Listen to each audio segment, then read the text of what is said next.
जयकुमार गोरे साहेब. महाराष्ट्रातील देखणं आणि उमद नेतृत्व लाभलेलं एक उत्कृष्ट फलित माननीय जयकुमार गोरे साहेब.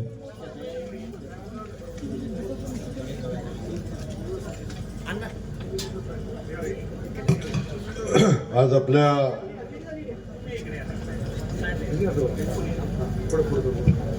पेनूर जिल्हा परिषद गटाचं भविष्य येणाऱ्या 5 वर्षासाठी आपण कुणाच्या ताब्यात देणार आहोत,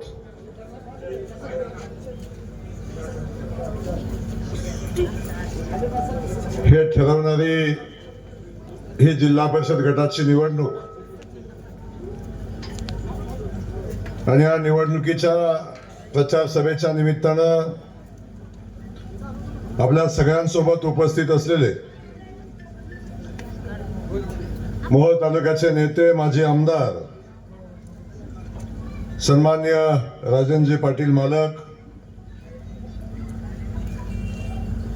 दुसरे मोहोळचे माजी आमदार ज्यांनी या भागामध्ये विकासाचं खूप मोठं काम उभं केलं, ते यशवंत तात्या माने, सन्माननीय अजिंक्य राणा पाटील, जिल्हाध्यक्ष सन्माननीय शशिकांत नाना चव्हाण, अध्यक्ष प्रकाशजी चौरे, शंकरजी वाघमारे, आमचे मंडल अध्यक्ष सतीश काळे, रमेश माने, सुनीलजी चव्हाण, देवानंदजी गुंडे, सुशीलजी क्षीरसागर, दीपकजी माळी, योगेशजी क्षीरसागर, सागरजी चौरे, असे अनेक सन्माननीय स्टेजवर उपस्थित आहेत.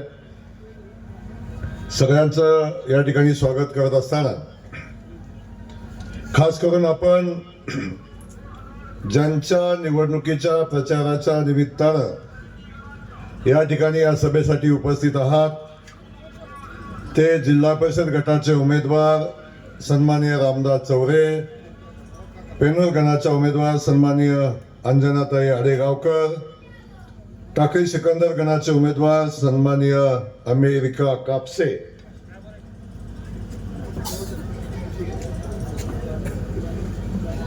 आणि आपण खूप मोठ्या संख्येनं या ठिकाणी उपस्थित असलेले आमच्या लाडक्या बहिणी असतील, आमचे लाडके भाऊ असतील, ज्येष्ठ नागरिक बांधव आहेत, आमचे पत्रकार बंधू आहेत, सगळ्यांचं या ठिकाणी मी मनापासून स्वागत करतो. आणि हे स्वागत करत असताना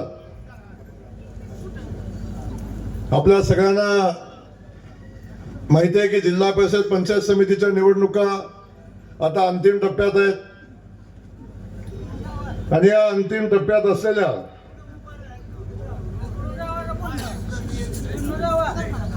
आष्टी गटाचे आमचे उमेदवार या ठिकाणी उपस्थित आहेत. समाधानजी शेळके, एकदा त्यांच्यासाठी जोरदार टाळ्या होऊ द्या.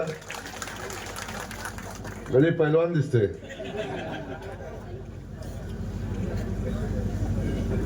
या दुसरे एक आमच्या जिल्हा परिषदेचे उमेदवार आले, नरखेड गटाचे लखन शिंदे.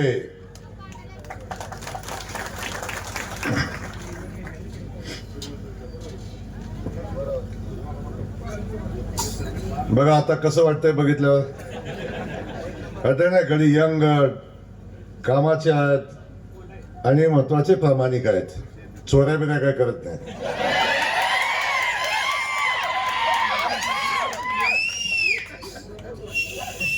एवढ्या शिट्ट्या काय गेली.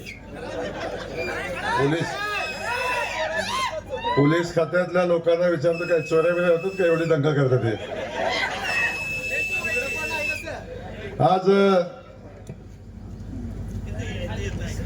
जिल्हा परिषद पंचायत समितीच्या निवडणुकीच्या अनुषंगानं या भागातल्या सामान्य कार्यकर्त्यांच्या ह्या निवडणुका आहेत. पक्षाचे कार्यकर्ते ताकदीनं संघटना वाढीसाठी काम करतात, सामान्य माणसासाठी काम करतात, सामान्य माणसाचे प्रश्न सोडवण्यासाठी काम करतात. त्यासोबत आपल्या पक्षाचं, आपल्या भागातलं नेतृत्व मोठं करण्याचं काम सामान्यातला सामान्य कार्यकर्ता करतो. आणि खऱ्या अर्थाने ही निवडणूक त्या सामान्य कार्यकर्त्याची आहे. आणि ही निवडणूक जेव्हा आपण सगळेजण बघतोय, अंतिम टप्प्यात आलेली आहे. तेव्हा या सोलापूर जिल्ह्यामध्ये आपण जिकडे पाहाल, आपण जिकडे बघाल, तिकडं भारतीय जनता पक्षाची हवा दिसते आहे. खरं आहे का नाही? कुठेही जावा, भारतीय जनता पक्षाचा लाट या सोलापूर जिल्ह्यामध्ये आहे. अनेक लोक सांगत होती सोलापूर जिल्ह्यामध्ये भारतीय जनता पक्षाचं अस्तित्व काय आहे, ते अस्तित्व काय आहे हे आम्ही नगरपालिकेच्या निवडणुकीला दाखवून दिलं. काही लोक म्हणली नगरपालिकेच्या निवडणुकीला भारतीय जनता पक्षाचा सुपडा साफ झाला. मला त्याला सांगायचंय, बाबा आता तरी डोळे उघडा. भारतीय जनता पक्ष 2017 साली नगरपालिकाची निवडणूक लढला तेव्हा भारतीय जनता पक्षाचे 2 नगराध्यक्ष होते आणि 31 नगरसेवक होते.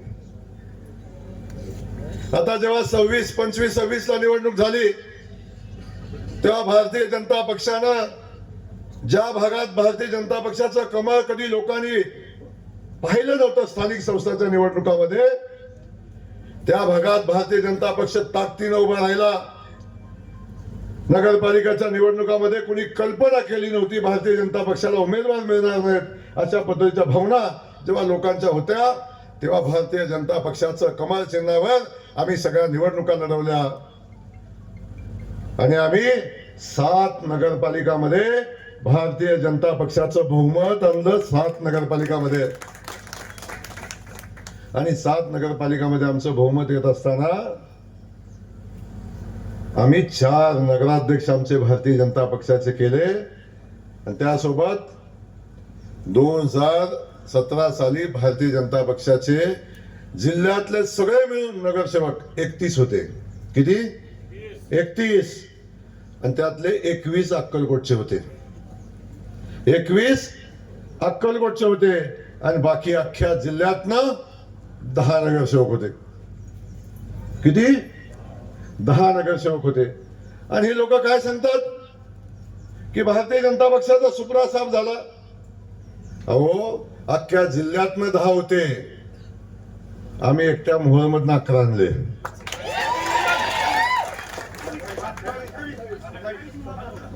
हा,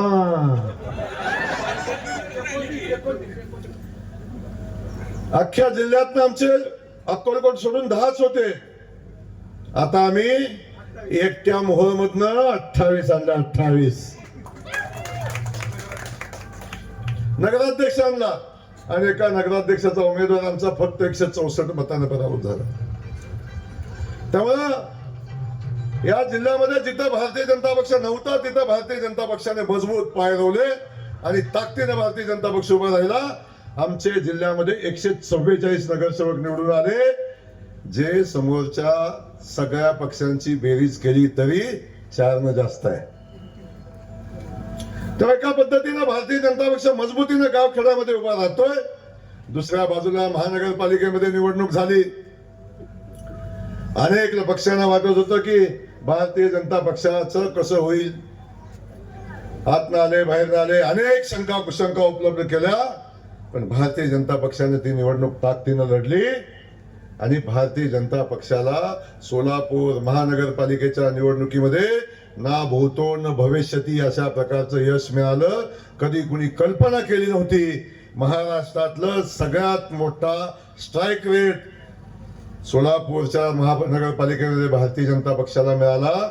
102 पैकी काय सांगायचे, 50 येतील, 45 येतील, 52 येतील. पत्रकार बंधू 55च्या पुढे जातच नव्हते.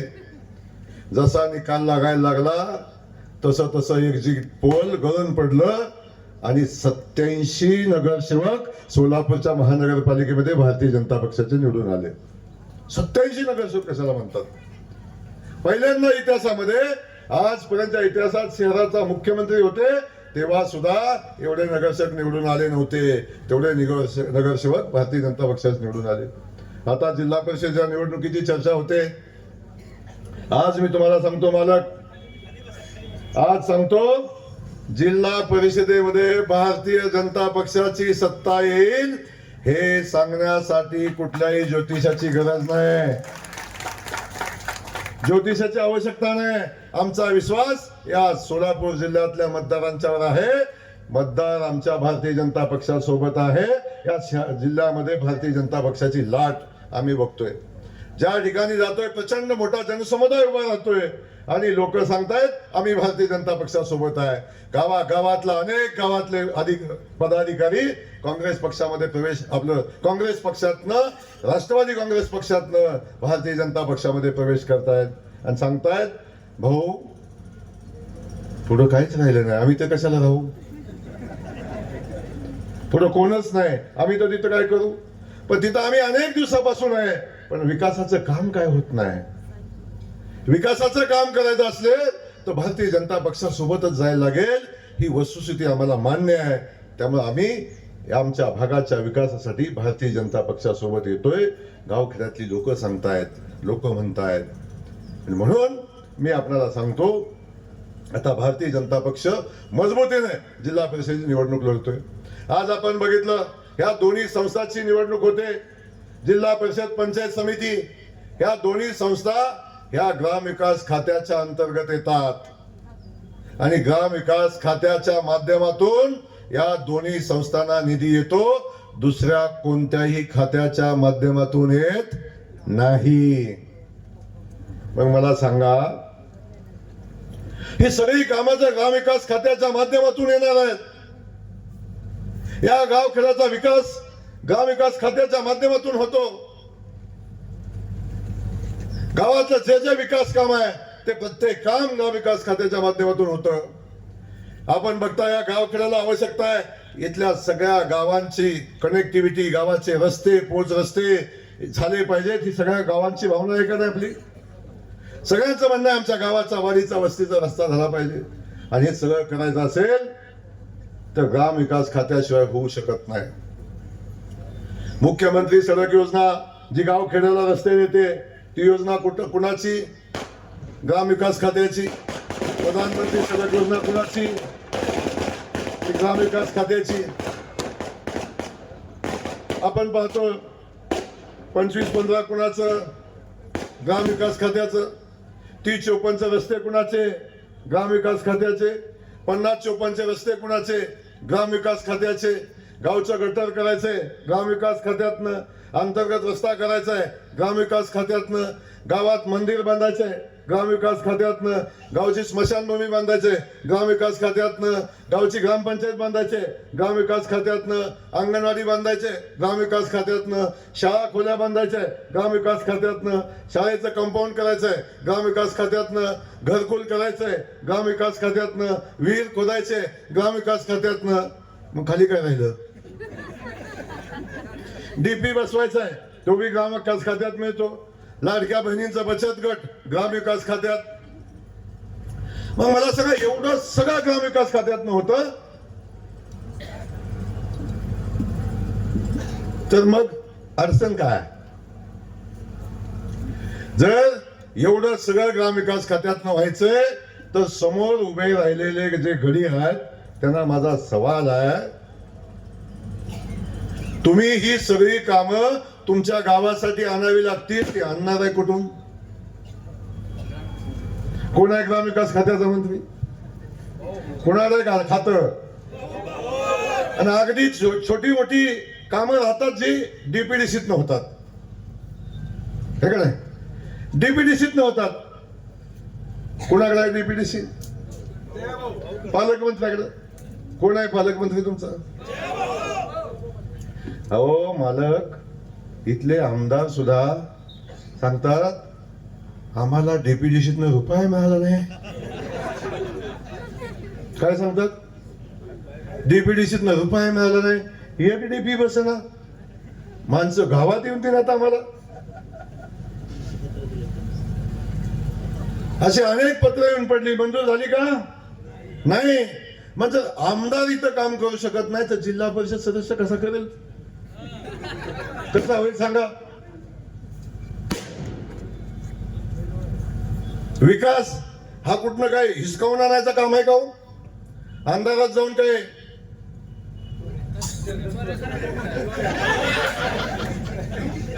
काय काय हे मी काय सांगत नाही, तुम्हीच म्हणताय. खातं चौकशी करा काय म्हणतात त्याचे.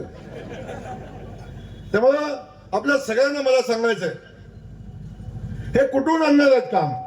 ना डीपीडीसीत आणू शकतात, ना ग्रामविकास खात्याच्या माध्यमातून आणू शकतात. माझी विनंती आपल्याला आहे, या सगळ्या कामांना न्याय देण्याची भूमिका आम्ही घेऊ शकतो, भारतीय जनता पक्ष घेऊ शकतो. मी या ठिकाणी आपल्याला माझी विनंती आहे, आमच्या रामदास चौरेंना जिल्हा परिषदेत पाठवा, आमच्या लखन शिंदेला जिल्हा परिषदेमध्ये पाठवा, आमचे समाधान शेळकेंना जिल्हा परिषदेमध्ये पाठवा, आमच्या ह्या बहिणींना पंचायत समितीमध्ये पाठवा. आपल्या या जिल्हा परिषद गटाचा विकासाचा बॅकलॉग राहिलेला आहे. इथं या भागाचा, या जिल्हा परिषद गटाचा विकास करायचा असेल तर यांना ताकद द्या. अख्ख ग्राम विकास खातं या तिन्हीच्या तिन्ही बहादराच्या पाठीशी उभं करतो.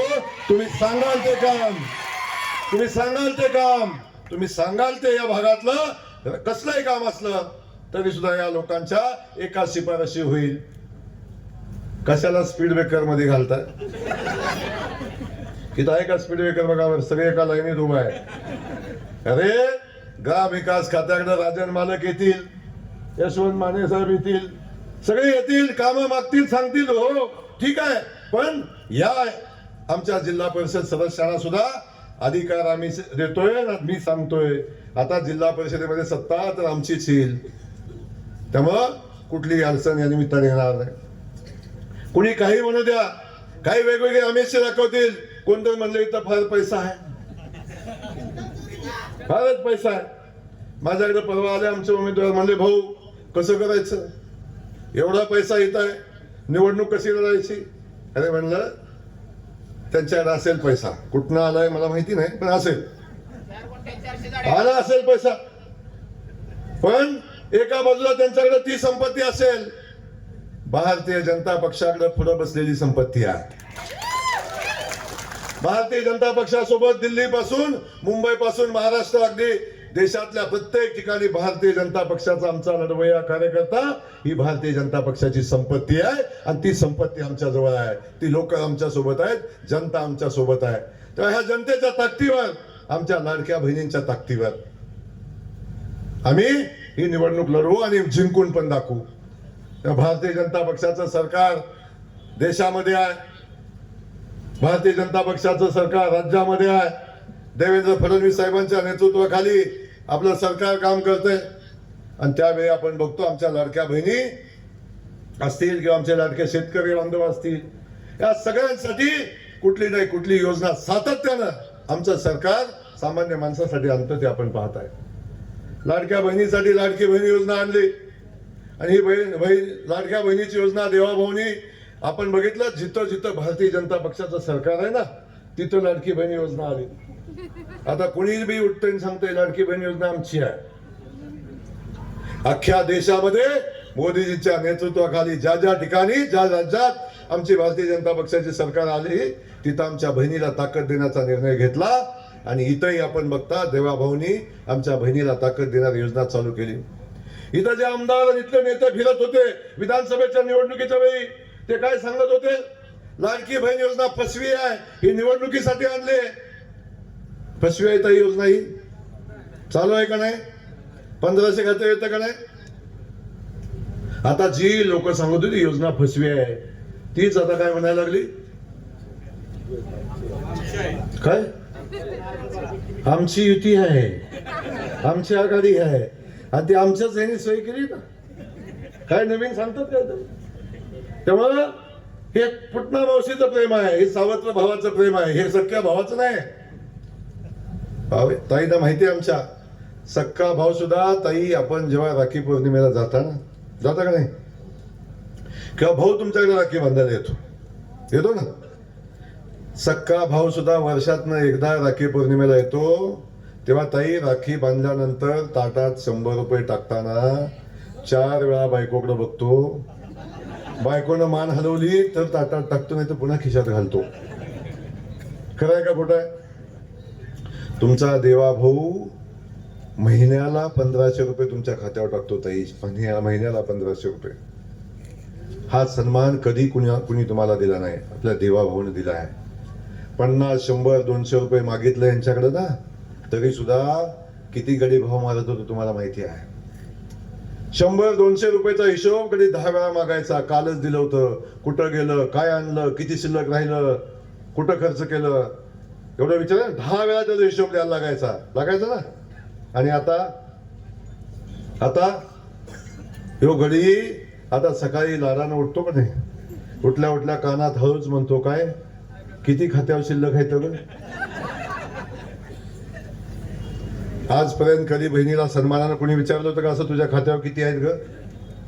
देवा भाऊला हा सन्मान मिळाला. भारतीय जनता पक्षामुळे, कमळ चिन्हामुळे हा बहुमान मिळाला. लक्षात ठेवा, कमळाला विसरू नका. घराघरात जाऊन लाडक्या बहिणींना सांगा कमळाच्या पाठीशी उभं राहा. अरे शेतकरी बांधव तुम्ही इथं आहे, या सगळ्या शेतकरी बांधवांना देवा भाऊनी शब्द दिला आणि सांगितलं येणाऱ्या 5 वर्षासाठी मी माझ्या सगळ्या शेतकरी बांधवांच्या विजेचं लाईट बिल माफ करणार आहे. 1 वर्षापासून लाईट बिल येतं का घरी? येतं का लाईट बिल? 100% लाईट बिल माफ केलं आमच्या 5 वर्षासाठी शेतकरी बांधवांचं. मोदीचे पैसे अकाउंटवर येत आहे, फडणवीस साहेबांचे पैसे अकाउंटवर येत आहे. 12,000 रुपये आमच्या शेतकरी बांधवाच्या खात्यावर वर्षाला येत आहेत. आणि शेतकरी आणि अडचणीला, प्रसंगाला त्या पैशाचा उपयोग करतोय. आता हे गडी लगेच म्हणत होते, भाषण करत होते, तेव्हा काय सांगत होते, काय कोण खिशातलं देते का? हो, कोणच खिशातलं देत नाही बाबा. आम्ही खिशातलं नाही देत आहे, आम्ही पण खिशातलं नाही देत. पण 55-60 वर्ष तुमची सत्ता होती तेव्हा तुमचे खिसे फाटले होते काय? तेव्हा का नाही दिलं कुणी? तेव्हा लाडक्या बहिणीला दिलं नाही, शेतकऱ्याला दिलं नाही, वीज बिल माफ केलं नाही. केलं का काय? रेशनिंगचं धान्य मोफत आलं कधी? अरे आता आमचे मोदीजी रेशनिंगचं धान्य गेल्या 9 वर्षापासून मोफत पाठवतायत. आमची लाडकी बहीण जाताना मोकळ्या हाताने जाते, येताना एवढं पोतभर भरून धान्य घेऊन येते. येते का नाही? कुणी केलं हे भारतीय जनता पक्षानं केलं. आणि भारतीय जनता पक्षानं या देशातल्या सामान्य माणसाला ताकद देण्याचं काम केलं, त्याला बळ देण्याचं काम केलं. कामगार असला तरी कामगारांसाठी योजना आहे, प्रत्येक समाजासाठी महामंडळ आहे, प्रत्येक समाजाच्या पाठीशी ताकदीनं उभं राहण्याचं काम भारतीय जनता पक्षाच्या माध्यमातून होत असतं. म्हणून गावखेड्यातली माणसं, गावखेड्यातली जनता आमच्या भारतीय जनता पक्षाच्या कार्यकर्त्याच्या पाठीशी उभी राहते, मोदीजींच्या पाठीशी उभी राहते. कारण मोदीजी देशाचा विचार करतात, मोदीजी आमच्या बहिणीचा विचार करतात, मोदीजी शेतकऱ्याचा विचार करतात, मोदीजी आमच्या युवकांचा विचार करतात. म्हणून तुम्हाला मला आज सांगायचंय, या निवडणुकीच्या माध्यमातून आपण सगळ्यांनी ताकदीनं भारतीय जनता पक्षाच्या पाठीशी उभं राहा. आणि जे जे काय असेल, इथं आता बोलताना सांगितलं, आष्टी उपसा सिंचन योजनेसाठी भूसंपादन झालेल्या शेतकऱ्यांना मोबदला मिळाला पाहिजे. गेल्या अनेक वर्षापासूनचा विषय आहे. मी आपल्याला शब्द देतो, हे अधिवेशन झाल्या राज्याचे जलसंपदा मंत्री विखे पाटलांच्या सोबत आपल्या इथल्या बाधित शेतकऱ्यांची मीटिंग लाव आणि निर्णय घेऊन या शेतकऱ्याला न्याय देण्याची भूमिका घेऊ. त्यांचा प्रश्न मार्गी लाव आणि फक्त बोलत नाही, तो प्रश्न मार्गी लावून दाखवू. हे या निमित्ताने मी आपल्याला सांगतो. पेंडूर मधल्या वाऱ्या वस्त्याचा विषय आहे. पाटकल आडेगाव भागातील शेतकऱ्यांना आष्टी उपसा सिंचन योजनेतनं पाणी मिळालं पाहिजे, हे हाही विषय महत्वाचा आहे. आणि तोही विषय येणाऱ्या मीटिंग मध्ये, बैठकीमध्ये आपण घेऊन त्याला मार्गी लावू. तुम्हाला माझा इतिहास माहिती आहे. मानखटावच्या दुष्काळी भागातला आलेला हा आमदार आहे, जिथं मानखटावला चिमणीला प्यायला पाणी मिळत नव्हतं आणि जानेवारी महिन्यात पिण्याचा टँकर 100% गावाला जात होता. तुळशीबाशीच्या लग्नाला ऊस मिळत नव्हता.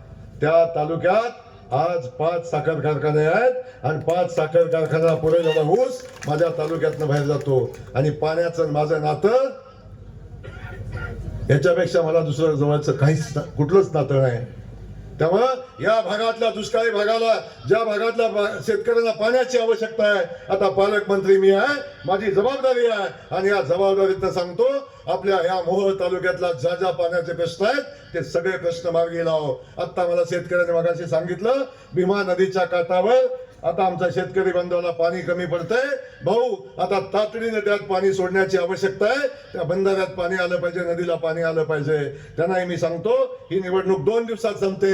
संपल्या संबंधित अधिकाऱ्यांना आपण आदेश देऊन या नदीमध्ये पाणी सोडू आणि शेतकऱ्याच्या समाधानास, शेतकऱ्याच्या शेतापर्यंत पाणी गेलं पाहिजे भूमिका आपण घेऊ.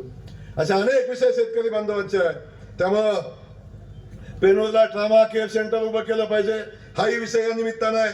आणि खास करून गट नंबर 136 मधल्या रहिवाशांना, कुटुंबातल्या लोकांना घरकुल बांधण्यासाठी जागेची गरज आहे. आपल्या सगळ्यांना माहिती आहे प्रधानमंत्री घरकुल योजना ही मोदीजींची आहे आणि ग्रामविकास खात्याची आहे. त्या खात्याचा मंत्री पण मी आहे. या देशाच्या इतिहासामध्ये एका राज्यासाठी एका वर्षामध्ये कधीही 2 लाख 3 लाखाच्या वर 1-1.5 लाखाच्या वर घर मिळालं नव्हतं. मला सांगायला आनंद होतो चालू वर्षी माननीय मुख्यमंत्री मोदयांच्या प्रयत्नातनं महाराष्ट्रासाठी 30 लाख घर आली, 30 लाख घर.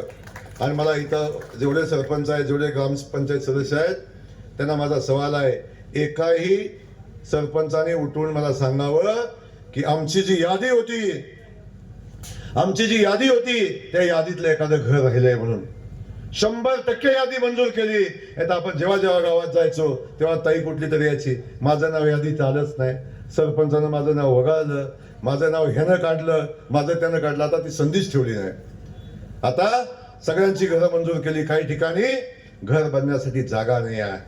आमच्या लोकांना, गोरगरिबांना जागा नाही. जागा सुद्धा उपलब्ध करून देण्याचा निर्णय माझ्या खात्यानं, ग्रामविकास खात्यानं घेतलाय. जागा खरेदी करायला 1 लाख रुपये आणि अगदी शासकीय जागा असली तरी घर बांधण्यासाठी ती जागा संबंधित कुटुंबाच्या नावावर करण्याचा निर्णय घेतलाय. या भागातल्या कुठल्याही कुटुंबाला अडचण आली तर मला कळवा. त्याला घर आणि जागा दोन्ही गोष्टी देण्याची जबाबदारी मी या ठिकाणी आपल्या सगळ्यांच्या वतीने घेतो. पण ही सगळी कामं करत असताना माझी विनंती आपल्या सगळ्यांना आहे, शेवटी ही सगळी कामं करण्यासाठी एका सूत्रानं चालणारी राजकीय व्यवस्था पण असली पाहिजे. त्यामुळं ही राजकीय व्यवस्था आपण बघितली. आता दिल्लीमध्ये मोदीजींचं सरकार, राज्यामध्ये फडणवीस साहेबांचं सरकार, जिल्ह्यामध्ये पालकमंत्री म्हणून भारतीय जनता पक्षाचा मंत्री म्हणून मी काम करतोय. पण एका ठिकाणी आपली चूक झाली. यशवंतराव माने साहेब या विधानसभा मतदारसंघाचं काम करत होते. एवढं प्रचंड मोठं काम या मतदारसंघामध्ये उभं राहिलं आणि आता आपण बघतोय मध्ये थोडीशी चूक झाली आणि एक स्पीड ब्रेकर मध्ये आला. काय परिस्थिती झाली हो. आमदार कोण आहे विषय बाजूला ठेवा, व्यक्ती म्हणून नाही, पण एक चूक झाली, अख्खा विकास थांबला. या स्टेजवरनं माझा सवाल आहे, आमदार फंड सोडून 1 रुपयाचं काम 1.5 वर्षात केलेलं दाखवा. 1 रुपयाचं काम केलेलं दाखवा. नुकसान कुणाचं झालं? नुकसान तालुक्याचं झालं, नुकसान या मातीचं झालं, नुकसान जनतेचं झालं. आता ग्रामविकास खातं तुमच्या पालकमंत्र्याकडे आहे, तेव्हा जिल्हा परिषद सदस्य, पंचायत समिती सदस्य हे भारतीय जनता पक्षाचे निवडून द्या. तुम्हाला शब्द देतो, आपण सांगाल ते काम या गावखेड्यातलं जे लागेल ते प्रत्येक काम आपण करू. त्याच्यामध्ये कुठली शंका ठेवू नका. अख्खं ग्रामविकास खातं उभं राहील. मगाशी तर मी सांगितलं आमदारांना फंड किती आहे हो? 5 कोटी रुपये. मी इथं तुम्हाला, राजन पाटील मालक, इथं तुम्हाला एक घोषणा करून जातोय. तुमच्याकडे 6 सदस्य आहेत जिल्हा परिषदेचे. 6च्या 6 सदस्य निवडून आले की आमदाराच्या 5 वर्षाच्या फंडापेक्षा 1 कोटी जास्त मी एका जिल्हा परिषद सदस्याला देणार. 1 कोटी जास्त वर्षाला. आणि 6च्या 6 सदस्य निवडून आले तर 126 कोटी रुपये देणार. किती जबाबदारीने बोलतोय. लबाड बोलणारी अवलाद नाही आपली. लबाडाचं तुम्हाला माहिती आहे, इथं फौजच आहे इकडं. त्यामुळं जे सांगतो ते जबाबदारीने सांगतोय. कुणी काय म्हणू दे, अवश्य एखाद्याकडे 2 पैसे कमी असतील, जास्त असतील, पण विकासाबद्दलची भूमिका टळमळीची आहे. आणि तुम्हाला दुसरं सांगतो, एखादा चुकीचा वागला तरी वागू देणार नाही. भारतीय जनता पक्ष आहे, सगळ्यांना सरळ करायची ताकद पण पक्षात आहे.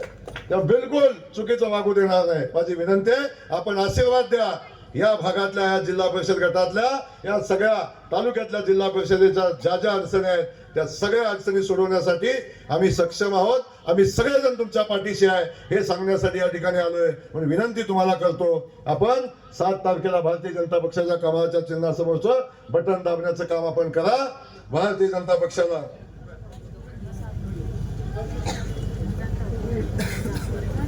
आतापासूनच घडी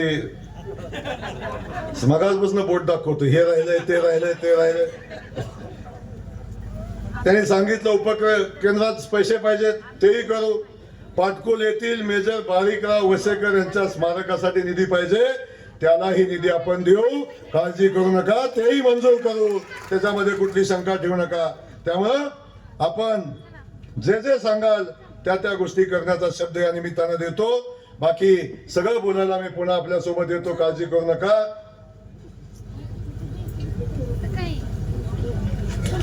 तुला आडवं उभं कुठलं पाहिजे ते बोल पाडतो, नको काळजी करू.